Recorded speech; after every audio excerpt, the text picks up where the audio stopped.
traditionally locally আমাৰ মহিলাসকলে যিটো বনায় সেইটোৱে একো তেনেকুৱা বিশেষ নাই অকল আপোনাৰ কি কয় মাটিদালৰ পৰা আৰম্ভ কৰি তেনেকুৱা ধৰণৰ দালি শাক পাচলি লোকেলে যিখিনি পায় সামগ্ৰীলৈকে থাকিব সামগ্ৰীলৈকে থাকিব সেইটোও থাকিব ওলুপকাও থাকিব নাই এটাতো চাহ ফৰ্ক গাহৰিটো কমন থাকিবই চিকেন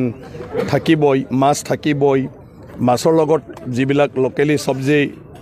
সেইবিলাক থাকিবই বিধটোতো ক'ব নোৱাৰোঁ এতিয়া বনোৱাকেইটা যি ভাল পায় সেইটোৱেই বনাই থাকিব মানে যিহেতু লোকেলিয়ে চব বস্তুটো এৰেঞ্জ কৰা হৈছে আৰু আমাৰ লোকেল মহিলাখিনিয়ে বনাব আমাৰ মিছেছলৈকে ইয়াত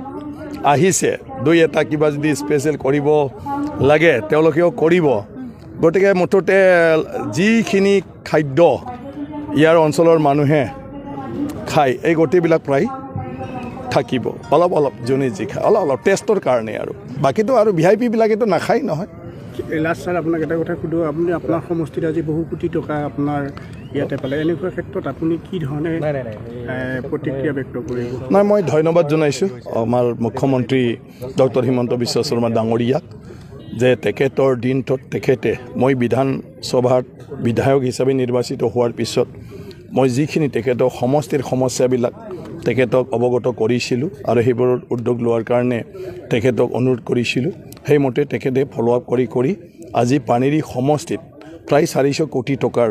আজিৰ মানে ফাউণ্ডেশ্যনৰ সেই স্কিমখিনি দিলে আগতেও আমাৰ 200 কোটিমানতকৈ বেছি অলৰেডি প্ৰজেক্ট হৈছে মানে এই 2 বছৰত আৰু এতিয়া 400 কোটিমানৰ হ'ব আৰু আজি নতুনকৈ তেনেকুৱাকৈ হয়তো আৰু আনদাৰ কিমান হ'ব মই নাজানো বহুত কেইটা আঁচনি আৰু ঘোষণা কৰিছে যিটো আজি কেবিনেটত মানে এপ্ৰুভ হৈ যাব গতিকে সেইটোতো ভাল পোৱাৰ বাদে একো নাই যে মই সৌভাগ্যৰ কথা যে বিধানসভাৰ বিধায়ক হোৱাৰ লগে লগে মই মুখ্যমন্ত্ৰী ডাঙৰীয়াজনক মানে পাই ফালে আজি আমাৰ সমষ্টিৰ ৰাইজৰ যিটো এটা আশা আছিলে সেই আশাটো মানে যিমান পাৰোঁ পূৰণ কৰাৰ ক্ষেত্ৰত এটা মানে সফল মানে হ'বলৈ সক্ষম হৈছোঁ তো তাতকৈ খুচি এজন ৰাইজৰ প্ৰতিনিধিৰ কাৰণে আৰু একো থাকিব নোৱাৰে